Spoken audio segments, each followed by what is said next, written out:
Kanja kita weh. Orang tak datang, tak nampak biji hidung pun. Asyik main telefon je lah.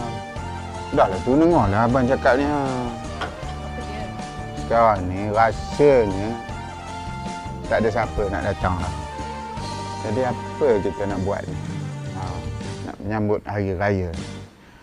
Abang ada satu idea ni. Rasanya kita masuk tidur je lah.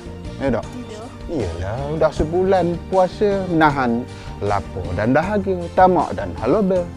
Jadi, apa kata kita masuk tidur? Abang pun dah lama dah tak merasa tidur bertepuk ni.